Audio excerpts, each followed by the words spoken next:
தர்ம சம்ஸ்தாபனத்தின் தெய்வமான பகவான் ஸ்ரீகிருஷ்ணன் மற்றும் ஹிந்து ஜனஜாகிருதி சமிதியின் ஊற்றுக்கண்ணாக விளங்கும் பராத்பர குரு டாக்டர் ஜெயந்த பாலாஜி ஆட்டவலே ஆகியோரின் சரணங்களில் நமஸ்காரம் செய்து இன்றைய தர்ம சத்சங்கத்தை ஆரம்பிக்கலாம். நம்ம சனாத்தனுடைய தர்ம கிரந்தங்கள் அதில் வேதம் பற்றின விஷயங்கள் பார்க்க ஆரம்பித்தோம். அந்த தொடரில் இன்றைக்கு 3வது பகுதி பார்க்க இருக்கிறோம். இன்றைக்கு இன்றைய தலைப்பு என்னன்னா, வேதங்களை அறிந்து கொள்வதற்கு என்ன தெரிந்திருக்க வேண்டும், அதோட வேதம் அனாதியானது, அனந்தமானது, இதனுடைய தாற்பயம் என்ன, அதை நம்ம இன்றைக்கு தெரிந்து கொள்ள இருக்கிறோம். தர்ம சத்சங்கத்தில் ஹிந்து கலாச்சாரத்தினுடைய அடிப்படை அங்கம் அந்த ஒரு தொடரினுடைய பகுதியாக இந்த சனாதன தர்ம கிரந்தங்கள்னு இந்த தொடரை நம்ம ஆரம்பித்துள்ளோம்.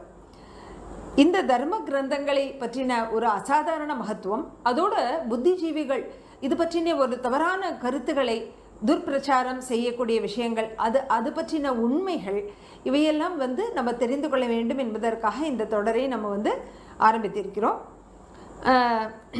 இதுவரைக்கும் இதற்கு முந்தைய அந்த 2 பகுதிகளில் நம்ம வேதத்தினுடைய அர்த்தம், அதனுடைய நிர்மாணம், அந்த நிர்மாண காலம், அதோட வேத நிர்மாணத்தினுடைய நோக்கம், இது போன்ற விஷயங்கள், அதை காட்டிலும் அது சர்வ ஜாக்கிரதையாக லட்சோபலட்சமான வருடங்கள் அதை அப்படியே போற்றி பாதுகாத்து வந்துள்ள அந்த ஒரு அற்புதமான வழிமுறை, இது போன்ற விஷயங்களை நம்ம இந்த 2 பகுதிகளை, இதற்கு முன்பு வந்த பகுதிகளில் நம்ம பார்த்தோம். இன்றைக்கு வேதங்களை அறிந்து கொள்வதற்கு வேறு என்ன தெரிய வேண்டும், அதோட வேதத்தினுடைய சிறப்பு என்ன அப்படின்ற விஷயங்களை இன்றைக்கு தெரிந்து கொள்ள இருக்கிறோம். முதலாவது கேள்வி, வேதம் என்பது நம்முடைய மூல தர்ம கிரந்தமாகும். ஆனால் வேதங்களை அறிந்து கொள்வது ஏன் இவ்வளவு கடினமாக உள்ளது? வேதங்களை அறிந்து கொள்ள வேறு ஏதாவது ஒரு அடிப்படை ஞானம், அடிப்படை தகுதி தேவையா, அவசியமா? அதுதான் நம்ம இன்றைக்கு தெரிந்து கொள்ள இருக்கிறோம். இன்று மட்டுமல்ல, ஆதி காலத்திலிருந்தே அந்த வேதம் என்பது மிகவும் கடினமாகவே இருந்து வந்துள்ளது. அவ்வளவு சுலபமாக சாதாரணமாக கற்றுக்கொள்ளக்கூடிய ஒரு விஷயம் அது என்றைக்குமே இருந்ததில்லை. அதோட வேதங்கள் இப்படி கட்டி காத்து ஒரு கட்டுக்கோப்பாக லட்சோபலட்ச வருடங்கள் அது அப்படியே சிதையாமல், அதனுடைய அந்த மூலஸ்வரூபம் மாறாமல் ரட்சிக்கப்பட்டு வந்துள்ளது இல்லையா? அதற்கு இந்த ஒரு கடினமும் உதவியாக இருந்துள்ளது. அது ஏன்னா கற்பதற்கு எதுவுமே சுலபமாக இருக்கும் பொழுது அதில் அந்த சிதைவு ஏற்படுவதற்கும் ஒரு வாய்ப்பு உள்ளது. அது கற்பதற்கு எந்த அளவு கடினமாக உள்ளதோ அந்த அளவு அதனுடைய மூலஸ்வரூபமும் பாதுகாக்கப்படுகிறது. அதனால் அதுவே ஒரு காரணம். இன்றைக்கு ஏன் அந்த வேதம் அவ்வளவு கடினமாக உள்ளது, அதற்குரிய அடிப்படை தகுதி என்ன தேவை, என்ன தெரிந்தால் அதை வேதத்தை நம்ம புரிந்து கொள்ள முடியும், அது போன்ற விஷயங்களை நம்ம பார்க்க இருக்கிறோம். முதலாவதாக ஏன் அவ்வளவு கடினமாக உள்ளது அதை நம்ம தெரிந்து கொள்ளலாம். யுகம் அல்லது காலத்திற்கு ஏற்றபடி ஆன்மீக கண்ணோட்டத்தில் பார்த்தோம்னா நம்ம அந்த ஆன்மீக நிலை தாழ்ந்து கொண்டே வந்துள்ளது. அதாவது சத்திய யுகத்தை காட்டிலும் திரேதா யுகத்தில் ஆன்மீக நிலை குறைந்துள்ளது. பிறகு துவாபர யுகம், இப்பொழுது கலியுகத்தில் மிகவும் தாழ்ந்த நிலையில் அது இருக்கிறது. அந்த மூல வேதத்தினுடைய நமக்கு இன்றைக்கு வழக்கு மொழியில் நமக்கு என்ன சம்ஸ்கிருதம் தெரியுமோ அதே சம்ஸ்கிருதம் வேதம் கிடையாது. அந்த வேதங்களினுடைய சம்ஸ்கிருதமே மிகவும் கடினமானது. அதற்கு மேலாக அதில் அந்த ஸ்லோகங்கள், வரக்கூடிய ஸ்லோகங்களை ருச்சாக்கள் அப்படின்னு சொல்வார்கள். அந்த ருச்சாக்களினுடைய அர்த்தம் மறைபொருளாக, அதாவது மேலெழுந்து வாரியாக நம்ம அதனுடைய அர்த்தத்தை எடுத்துக்கொள்ள முடியாது. அது மறைபொருளாகவும் அது உள்ளார்ந்த அர்த்தம் உடையதாக உள்ளது. சம்ஸ்கிருதத்தினுடைய ஒரு சிறப்பு என்னன்னா, ஒரு வார்த்தைக்கு பல அர்த்தங்கள் உள்ளன. அதே போல ஒரு அர்த்தத்திற்கு ஒரே அர்த்தம் கொண்ட பல வார்த்தைகளும் உள்ளன. அப்படி பார்க்கும் பொழுது அந்த ருச்சாக்களுக்கும் அந்த ஸ்லோகங்களுக்கும் அநேக அர்த்தங்கள் உள்ளன. அந்த வாய்ப்பு இருக்கிறது. அதாவது பல வகையான அர்த்தங்களை தரக்கூடிய ஒரு வாய்ப்பு உள்ளது. அதனால வேதத்தினுடைய ஆனால் எது உண்மையான அர்த்தம் அப்படின்னு எப்படி நமக்கு தெரியும்? அந்த வேதத்தை தாத்பரியத்தை புரிந்து கொள்வது அதனால தான் கடினம் அப்படின்னு சொல்லப்படுகிறது. ஆனால் யாருக்கு அந்த ஞானத்தில் தேட்டம் இருக்கிறதோ, அந்த ஞான தேடல் இருக்கிறதோ, அந்த உள்ளார்ந்த அந்த ஆன்மீக சுபாவம் இருக்கிறதோ, அவர்களால் இந்த கடினமான வேதத்தையும் சுலபமாக அவர்களால் கற்க இயலும். இப்போ வேதத்தை புரிந்து கொள்வது கடினம் என்பதனால தான் இன்றும் வேதத்தை சுலபமாக மற்ற சப்தங்களோடு ஒப்பிடுவது கடினமாகிறது. இப்போ அதற்கு ஒரு அடிப்படை தகுதி என்ன அப்படின்னு பார்த்தோம்னா, நமக்கு எல்லாம் தெரியும். அதாவது 64 கலைகள் 14 வித்யாக்கள் அப்படின்னு நம்ம சொல்கிறோம் இல்லையா? அதில் அந்த 14 வித்யாக்களினுடைய ஞானம் மிகவும் அவசியமாகிறது அந்த வேதத்தை புரிந்து கொள்வதற்கு. வேதங்களுடைய சாமானிய சப்த அர்த்தத்தை புரிந்து கொள்வோம். முக்கியமாக வியாக்கரணத்துடன் அதை புரிந்து கொள்வதற்கு நமக்கு அந்த 14 வித்யாக்களினுடைய ஞானம் அது அடிப்படை அவசியமாகிறது. இதற்கு முந்தைய யுகங்களிலும் இவ்வாறு தான் இருந்தது. இது எப்படின்னா, இப்போ சாதாரண உலக வழக்கத்தில் பார்த்தோன்னா ஒரு இன்ஜினியர் ஒரு டாக்டர் படிப்பதற்கு 12ஆம் வகுப்பு முடிந்த பிறகு அதற்குன்னு ஒரு நுழைவுத் தேர்வு வைக்கிறார்கள் இல்லையா? அந்த நுழைவுத் தேர்வில் அதிக மதிப்பெண்கள் பெற்றால்தான் நம்ம அந்த இன்ஜினியரிங் கல்வியோ இல்லை டாக்டர் கல்வியோ படிக்க முடியும்.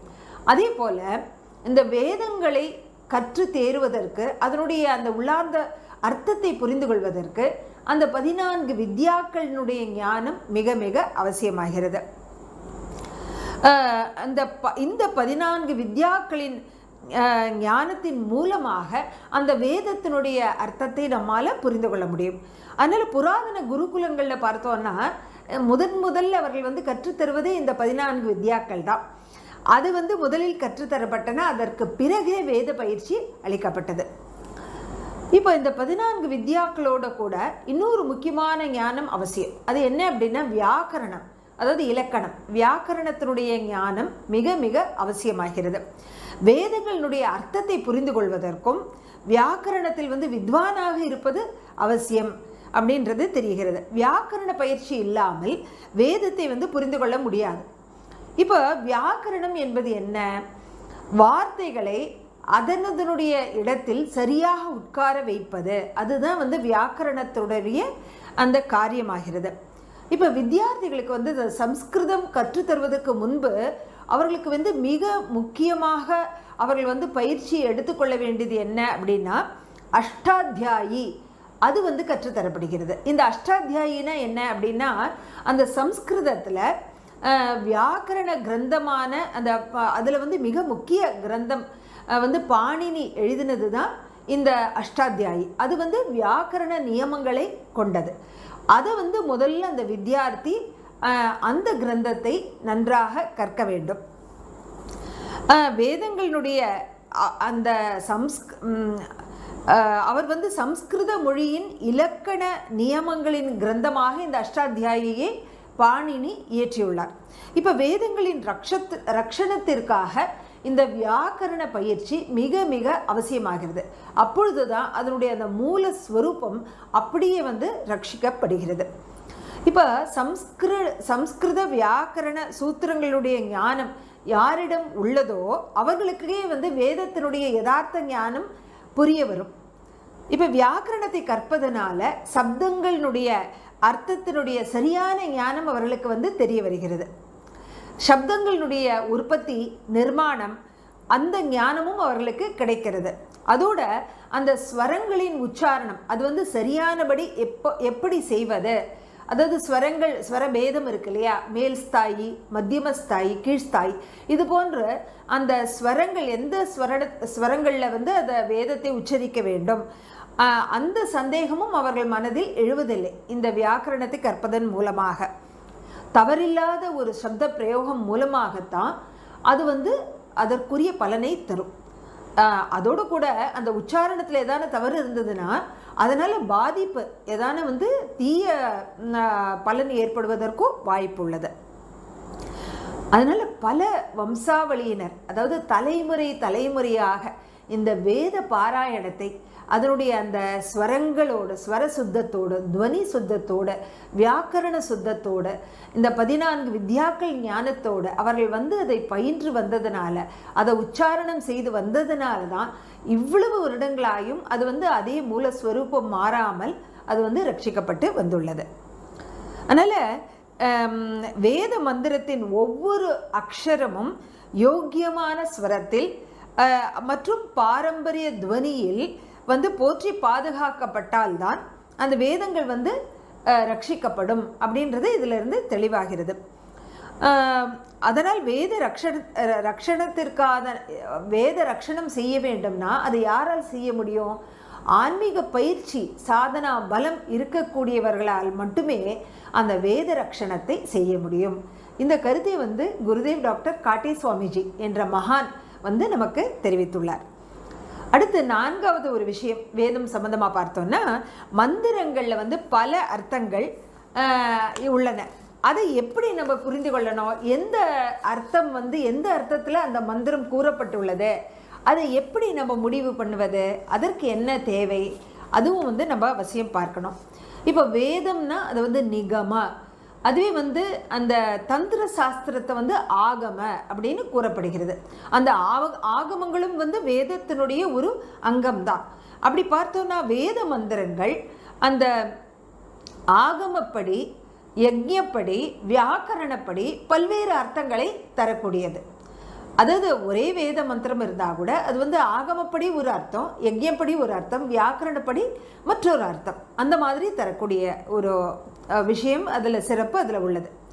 இப்போ யாராவது ஒருத்தர் தவத்தின் மூலமாக, கடுமையான தவம் செய்த சாதனா பலத்தின் மூலமாக அவர்கள் மனதிலும் இதை தவிர வேறு ஒரு அர்த்தம் அவர்களுடைய மனதில் ஸ்புரிக்கக்கூடும்.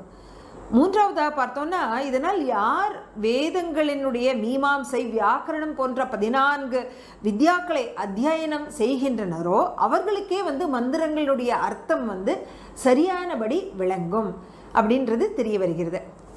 இப்போ அந்த வேத மந்திரங்களை புரிந்து கொள்வதற்கு இன்னொரு முக்கியமான விஷயம் அவசியம். அது என்னன்னா விவேக புத்தி.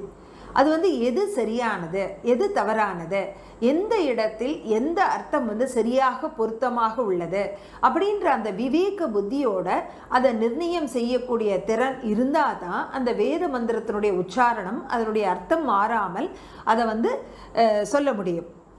இப்போ அதோட அந்த விவேக புத்தி அந்த தர்க்க ஞானமும் அதனோட அவசியமாகிறது.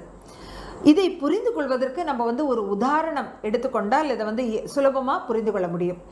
இப்போ வேதத்தில் ஒரு இடத்துல அக்தாக சர்க்கரா உபததாதி அப்படின்னு வருது. அதாவது மை, எண்ணெய் அல்லது கொழுப்பு ஆகிய திரவியங்களால் முடியும் அப்படின்றது இதனுடைய அர்த்தம். இது போன்று அந்த மந்திரத்தில் வருகிறது.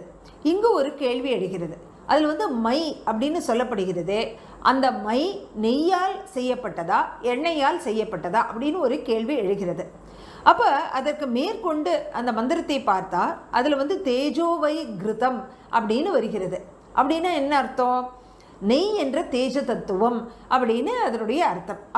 அப்படி வந்ததுனால அந்த மை என்பது நெய்யால் தான் செய்யப்பட்டது அப்படின்றது அந்த விவேக புத்தியுடன் அதை நம்ம நிர்ணயம் செய்ய முடிகிறது. அந்த அர்த்தத்தை, இந்த அர்த்தத்தை நிர்ணய ஞானத்தால் உண்டான அந்த விவேகம் நமக்கு அதை தருகிறது.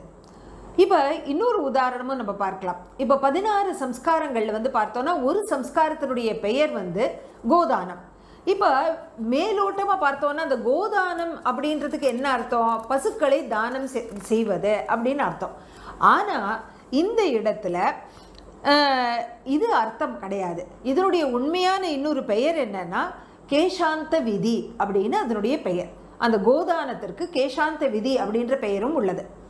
அப்படின்னா என்ன அர்த்தம்? ஒரு பிரம்மச்சாரி பையன் 16 வயது ஆகும் பொழுது முதலில் தாடி மீசை க்ஷவரம் செய்வதே அந்த கேசாந்த விதி அப்படின்னு அந்த 16 சம்ஸ்காரங்களில் ஒரு சம்ஸ்காரமாக அது விதிக்கப்பட்டுள்ளது.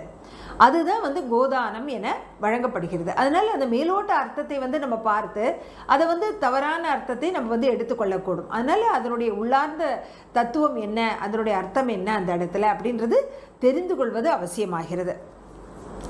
வேதத்தில் வந்து இன்னொரு சிறப்பு என்னன்னா, எந்த ஒரு வச்சனமும் அர்த்தம் இல்லாமல் ஒரு வார்த்தை கூட கிடையாது. அதே போல போதனை அளிக்காமல் ஒரு வார்த்தையும் ஒரு சப்தமும் கிடையாது. அவ்வளவு அந்த ஒரு செழுமை வாய்ந்த, செறிவு வாய்ந்த, அந்த அர்த்த செறிவு வாய்ந்ததாக அந்த வேதங்கள் உள்ளன. அதனால் இந்த ஞானத்தை புரிந்து கொள்வதற்கு சில அடிப்படை தகுதிகள், எப்படி அந்த 14 வித்யாக்கள் தெரிந்திருக்கணும், வியாக்கரண ஞானம் இருக்கணும், விவேக புத்தி இருக்கணும். இது போன்ற அந்த பல்வேறு தகுதிகள் இருக்கும் பொழுது தான் அந்த வேதத்தை சரியானபடி உச்சாரணம் செய்து அதனுடைய சரியான அர்த்தத்தை நம்மால் புரிந்து கொள்ள முடியும்.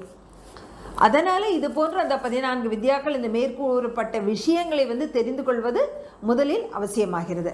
இப்போ அடுத்த ஒரு கேள்வி என்னன்னா, வேதங்களை பற்றி கேட்கும் பொழுது எல்லாமே அற்புதமாக இருக்கிறது. அதனால் நம்ம வந்து அத்தகைய ஒரு ஹிந்து தர்மத்தில் பிறந்திருக்கோம் அப்படின்னு நினைக்கும் பொழுதே நமக்கு வந்து ஒரு பெரிய கர்வ உணர்வு ஏற்படுகிறது இல்லையா? ஆனால் அதோடு கூட நம்ம ஹிந்து கிரந்தங்கள் மகத்துவத்தை பற்றியும் தெரிந்து கொள்வது மிக மிக அவசியமாகிறது. அதன் மூலம்தான் நம்முடைய தர்மாபிமான வளர்ச்சி, அதோட ஞான வளர்ச்சி இரண்டுமே வந்து அதன் மூலமாக தான் ஏற்படும். எந்த தர்மத்தினுடைய அந்த தர்ம கிரந்தம் சாக்ஷாத் பகவானுடைய மூச்சுக்காற்றான அந்த வேதமாக விளங்குகிறதோ, அந்த வேதம் சம்பந்தமாக வேறு என்னென்ன சிறப்புகள் உள்ளன அதையும் நம்ம தெரிந்து கொள்ளலாம். அதில் முதலாவது பார்த்தோன்னா, லட்சக்கணக்கான வருடங்கள் நீடித்து நிலைத்திருக்கும் இன்று நிலைத்திருப்பதை வந்து நம்ம வந்து பார்க்க முடிகிறது.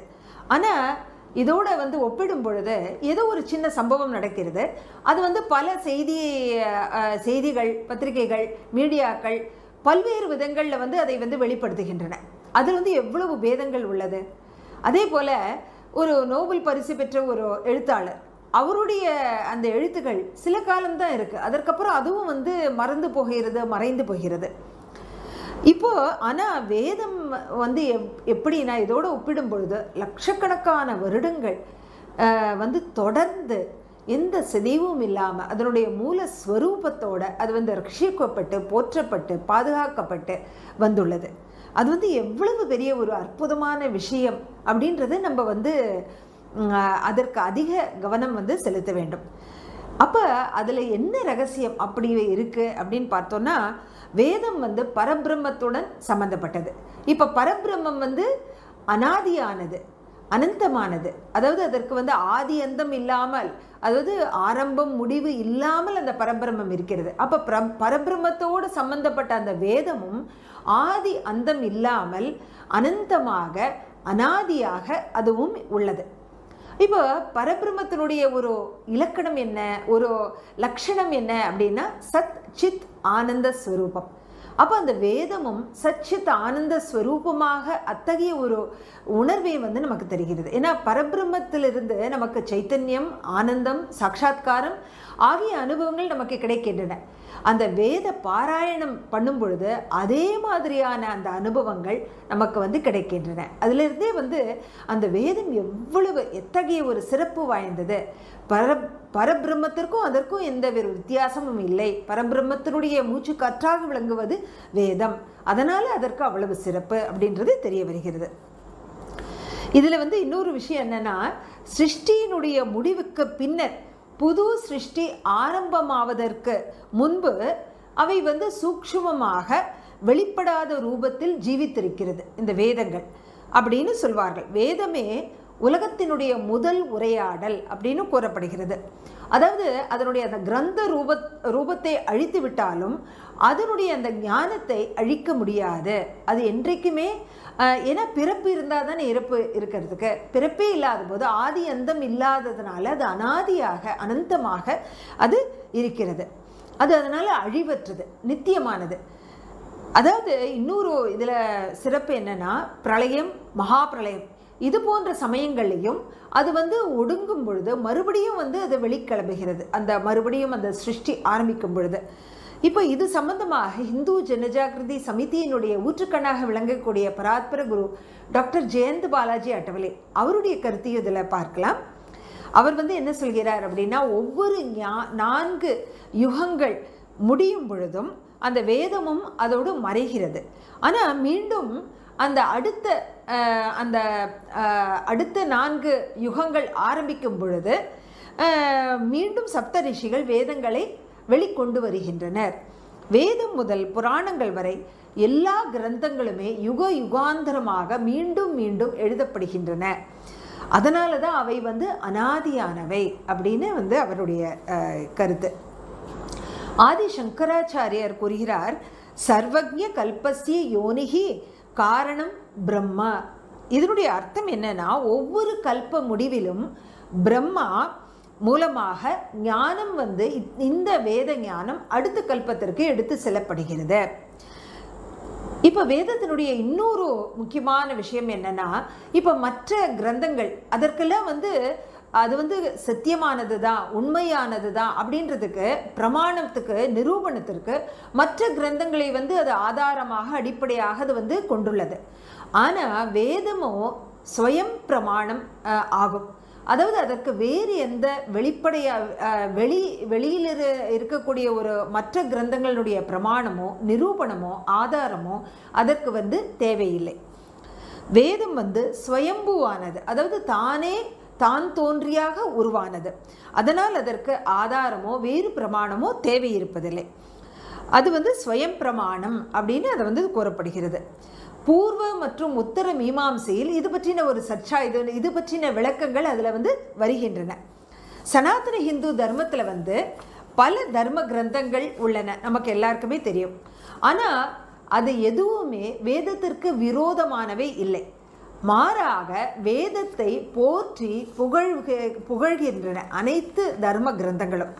இதிலிருந்தே அந்த வேதத்தினுடைய மகத்துவத்தை நம்மால் உணர முடியும். அடுத்து அந்த சச்சித் ஆனந்தமயமான அந்த வேதம், அதாவது வேதம் நிர்குணம் மற்றும் சகுண ரூபம் இரண்டையும் கொண்டது. எப்படி பரமாத்மாவான அந்த நிர்குண ரூபம் சகுண ரூபமாக அவர் உருவெடுக்கிறாரோ அதுபோன்று அந்த வேதமும் அந்த இறைவனால் உருவாக்கப்பட்டது என்பதனால அந்த இறைவனின் குணமான அந்த சச்சித் ஆனந்த ஸ்வரூபமாக இந்த வேதமும் விளங்குகிறது. அதனால தான் அந்த பரமாத்மாவிலிருந்து கிடைக்கக்கூடிய அனுபூதிகளான அந்த சைத்தன்யம், ஆனந்தம், சாட்சாத்காரம் ஆகியவை வேத பாராயணத்தின் மூலமாகவும் நமக்கு கிடைக்கிறது.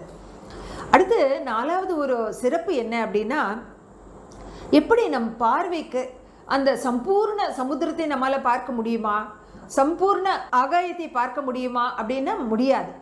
அது நம்ம பார்வைக்கு அப்பாற்பட்டது. அதே போலவே அந்த வேதங்களை அந்த சப்தங்கள் கட்டுப்படுத்தாது அப்படின்றது அதனுடைய சிறப்பு. வேத விஷயத்தில் அது சப்தங்களின் மூலமாக பூர்ண ரூபத்தில் வெளிப்படாது அப்படின்னு குருதேவர் டாக்டர் காட்டை சுவாமிஜி சொல்கிறார். அப்படின்னா என்ன அர்த்தம்?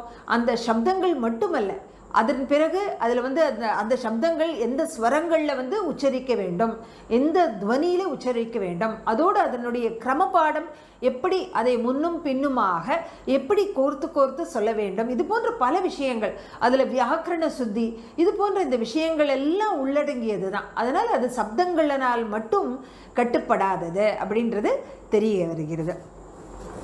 அடுத்து 5வது ஒரு சிறப்பு என்னன்னா, வேதமே தர்மத்தினுடைய மூலம். அதாவது வேதங்களின் மூலமாக சனாதன தர்மம் வெளிப்பட்டது. வேதோகிலோ தர்ம மூலம் அப்படின்னு மனுஸ்மிருதி கூறுகிறது. அதி உன்னத மோக்ஷ பிராப்தியை அளிக்கக்கூடிய அந்த தர்மம் எதிலிருந்து வந்தது, எதிலிருந்து வெளிப்பட்டதுன்னா அதற்கு ஆதாரமாக விளங்கக்கூடியது அந்த வேதம் தான் அப்படின்றது தெரிய வருகிறது. அடுத்து 6வது ஒரு சிறப்பு சுவாமி விவேகானந்தர் அது என்ன சொல்கிறார் அப்படின்னா, அதாவது இதற்கும் அப்பாற்பட்டு செல்ல வேண்டும் என்று திரும்ப திரும்ப வலியுறுத்தி கூறக்கூடிய ஒரே கிரந்தம் எது அப்படின்னா அது வேதம் மட்டுமே அப்படின்னு அவர் சொல்கிறார். அதாவது எல்லாவற்றிற்கும் தாண்டி நம்ம அப்பாற்பட்டு நம்ம செல்ல வேண்டும் அப்படின்னு கூறக்கூடிய ஒரே கிரந்தம் வேதம் மட்டுமே அப்படின்னு அவர் சொல்கிறார். அடுத்து 7வது வேதத்தினுடைய ஆற்றல் எத்தகையது அப்படின்னா, வேதத்தினுடைய ஆற்றல் அளப்பரியது. ஒவ்வொரு அந்த ருச்சா அதிர்வலைகள் காயகல்பம் போல புனர்ஜீவனம் அளிக்கக்கூடிய சக்தி வாய்ந்தது. காயகல்பம்னா மீண்டும் உயிர் திழக்கூடிய அந்த சக்தியை தரக்கூடியது தான் அந்த ஒவ்வொரு ருச்சா, ஒவ்வொரு ஸ்லோகத்தினுடைய அதிர்வலைகள் அவ்வளவு சிறப்பு வாய்ந்தவை. அவ்வளவு ஆற்றல் வாய்ந்தவை. அதோட இறைவனை பிரத்யக்ஷமாக நம் கண்முன்னால் நேரே வரவழைக்கக்கூடிய ஆற்றல் கொண்டது அந்த வேதங்கள். அதாவது நமக்கு தெரியும் இல்லையா, நிறைய யாக யஜ்யங்களில் மழை வரணும் அப்படின்னு அந்த வேத மந்திரங்கள், அதற்குன்னு சில வேத மந்திரங்கள் உச்சரிக்கப்படுகின்றன. அக்னி தோன்ற வேண்டும்னா அதற்குன்னு சில வேத மந்திரங்கள் உச்சரிக்கப்படுகின்றன. அதுபோல இறைவன் நம் முன்னால் தோன்றுவதற்கும் அந்த வேத மந்திரங்கள் நமக்கு உதவி புரிகின்றன. அத்தகைய ஒரு ஆற்றல் அந்த வேத மந்திரங்களுக்கு உள்ளது அப்படின்னு சுவாமி விவேகானந்தர் கூறுகிறார். இதனுடைய அர்த்தம் மந்திரங்கள் உள்ள அந்த சக்தி அதை சரியானபடி உச்சாரணம் செய்யும் பொழுதுதான் அதனுடைய அந்த பலன் கிடைக்கிறது. அதுவும் அதில் முக்கியத்துவம் வாய்ந்தது. இப்போ அந்த 8வது சிறப்பு என்னன்னா, வேதத்தினுடைய மொழி ஏன் சம்ஸ்கிருதத்தில் உள்ளது? இப்போ நம்ம சாதாரண உலக வழக்கில் பார்த்தோன்னா சாமானிய மக்களுடைய மொழிகள் அந்தந்த சமயங்களில் எந்த மொழி வழக்கில் இருந்ததோ அந்த மொழியில தான் அந்த தர்ம கிரந்தம் எழுதப்பட்டுள்ளது. இப்போ உதாரணத்துக்கு பார்த்தோன்னா கபீர்தாசனுடைய தோஹா, ஞானேஸ்வரி, அதுக்கப்புறம் தாசபோதம், துக்காராமனுடைய அபங்கங்கள், அதே போல் தெலுங்கில் பார்த்தோன்னா தியாகராஜ கீர்த்தனைகள், தமிழில் பார்த்தோன்னா தேவாரம், திருவாசகம், திவ்ய பிரபந்தம், இது போன்று அந்த வழக்கில் உள்ள அந்த மொழி என்னவாக உள்ளதோ அதில் தான் அந்த தர்ம கிரந்தங்கள் ஏற்றப்பட்டு உள்ளன. அப்படி பார்த்தோன்னா நம்மளுடைய புராதன லட்சோபலட்ச வருடங்களுக்கு முன்பாகவே ஆரியவர்த்தத்தில் அந்த வழக்கு மொழியாக எது இருந்ததுன்னா சம்ஸ்கிருதம் இருந்து வந்துள்ளது. அதனால தான் அந்த வேதமும் அந்த ஆதி மொழியான மூல மொழியான தேவ மொழியான அந்த சம்ஸ்கிருதத்திலேயே உள்ளது அப்படின்றது தெரிய வருகிறது. அடுத்து 9வது இந்த வேதத்தினுடைய ஒரு சிறப்பு என்னன்னா, இது மறைபொருள் மொழி. அதாவது அது அதனுடைய பொருள் மறைந்து புதிந்து உள்ளது. அது மேலோட்டமாக நமக்கு தெரிய வராது. அதனால தான் தமிழில் கூட வேதத்தை மறை, தமிழ் மறை அப்படின்னு நம்ம சொல்கிறோம். அதை பரிபூர்ணமாக ஒவ்வொருவராலும் புரிந்து கொள்ள முடியாது. ஏன்னா அந்த மறைந்த பொருள் எல்லாருக்கும் வெளிப்படையாக அவ்வளவு தெரியாது. இதில் பல விசேஷபூர்வமான பலனளிக்கும் மந்திரங்கள், சித்திகள், அதோட விஞ்ஞான சித்தாந்தங்கள் இதில் அடங்கியுள்ளன. இதில் தீய மக்கள் அல்லது வக்ர புத்தி உடையவர்கள் இந்த விஷயங்களை, இந்த வேத மந்திரங்களை தீய விஷயத்திற்கும் உபயோகிக்கக்கூடிய ஒரு அபாயம் உள்ளது. ஏன்னா நம்ம பார்த்துருக்கோம், நிறைய அசுரர்கள் அவர்களும் வேத விற்பனர்களாக இருந்தால் கூட அவர்கள் அபிச்சாரம்னு அது வேண்டாத ஒரு தீய செயலுக்காக, தீய நோக்கத்தோடு அவர்கள் அதை உபயோகித்தனர். அதனால தான் இது ரொம்ப கவனமாக யாருடைய ஆன்மீக சாதனை நடக்கிறதோ, யாருக்கு அந்த குருவினுடைய ஆணை கிடைக்கிறதோ அவர்களே இந்த வேதத்தை கற்பதற்கும் கற்பிப்பதற்கும் தகுதியை வாய்ந்தவர்கள், அவர்களுக்கே அந்த உரிமை உண்டு அப்படின்னு அது ரொம்ப முக்கியமானது. இதில் பல விஞ்ஞான சித்தாந்தங்களும் அடங்கியுள்ளன. அதற்கு உதாரணம் பார்த்தோன்னா, தில்லியில் குதுப் மினார் நமக்கு எல்லாம் தெரியும். அதற்கு பக்கத்தில் விஷ்ணு ஸ்தம்பம் அப்படின்னு ஒரு ஸ்தம்பம் இருக்குது. அது துருப்பிடிக்காத இரும்புனால உருவாக்கப்பட்ட ஒரு ஸ்தம்பம். அந்த துருப்பிடிக்காத இரும்பை எப்படி உருவாக்குவது அப்படின்ற விஞ்ஞான சித்தாந்தம் வேதத்தில் உள்ளது. இப்போ அடுத்து ஒரு கேள்வி வாணிலையும் வகைகள் உள்ளன இல்லையா? 4 விதமான வாணி உண்டு. அதற்கும் அந்த வேதங்களுடைய ரூபத்திற்கும் என்ன சம்பந்தம், அதையும் நம்ம பார்க்கலாம். இப்போ 4 வகையான வாணிகள், பரா, பஷ்யந்தி, மத்தியமா, வைக்கரி, இது 4 விதமான வாணிகள்.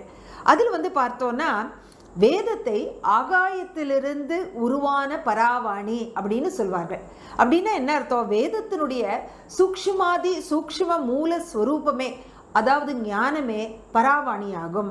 அதன் பிறகு ரிஷிகளுக்கு ஏற்பட்ட சாட்சாத்காரமே பஷ்யந்தி வாணி எனப்படுகிறது. அதன் பின்பு அதே வேத கிரந்தங்கள், ஞானஸ்வரூப சப்தங்கள் எழுதப்பட்ட பொழுது அது மத்தியம வாணி ஆயிற்று. அதன் பின்பு சாமானிய மனிதர்கள் வேத உச்சாரணம் செய்யும் பொழுது அது வைக்கரி வாணி ஆயிற்று அப்படின்னு கூறப்படுகிறது. சுருக்கமாக வேதங்களுடைய விசேஷத்தினால எவ்வளவு விஞ்ஞானபூர்வமான வேத சம்ரக்ஷணம் நடந்து வந்துள்ளது என்பது நமக்கு கவனத்தில் வருகிறது. அதோட வேதம் ஸ்வயம் பிரமாணமானது. அதற்கு வேறு எந்த ஆதாரமோ பிரமாணமோ நிரூபணமோ தேவையில்லை. அது ஸ்வயம்பூ, தான் தோன்றியாக தானே தோன்றி இருந்து வந்துள்ளது அப்படின்றது தெரிகிறது. இது போன்ற ஞானத்தை வழங்கியுள்ள சனாதன தர்மத்திற்கு நம்ம வந்து எவ்வளவு நன்றி தெரிவித்தாலும் வந்து அது போராது அப்படின்னு தான் சொல்லணும். இன்றைக்கு நம்ம வந்து கோடிங், டீகோடிங் இது போன்ற பல விஷயங்கள் வந்து கணினியில் உபயோகப்படுத்துகிறோம். நம்ம அந்த போன்ற வார்த்தைகளையும் நம்ம கேட்டிருக்கோம். ஆனால் வேதம் என்பது வந்து குரு அல்லது சாதனா பலம் இல்லாமல் அந்த டீகோடிங் செய்ய முடியாது. டீகோடிங்னா அதனுடைய அர்த்தத்தை புரிந்து கொள்ள முடியாது. அதற்கு அவசியம் குரு தேவை, சாதனா பலம் தேவை. அப்பொழுது தான் அந்த தகுதி, அந்த அடிப்படை தகுதி இருந்தால்தான் அந்த வேதத்தினுடைய உச்சாரணமோ அதனுடைய அர்த்தமோ நமக்கு வந்து புரிய வரும். அந்த வேத ஞானம் நமக்கு வந்து அப்போ தான் மனதில் ஸ்புரிக்கும். அதனால் தகுதியுள்ள ஒருவராலேயே இதனுடைய பயனை அடைய முடியும் என்பது தெரிய வருகிறது. அதனால் இன்றைக்கு இவ்வளவு அற்புதமான விஷயங்களை வந்து இன்றைய சத்சங்கத்தில் நம்ம வந்து தெரிந்து கொண்டோம். இத்துடன் இந்த சத்சங்கம் நிறைவடைகிறது. பகவான் ஸ்ரீ கிருஷ்ணனுடைய சரணங்களில் நம்முடைய நன்றியை தெரிவித்துக்கொண்டு இந்த சத்சங்கத்தை நிறைவு செய்து கொள்ளலாம். நன்றி, வணக்கம்.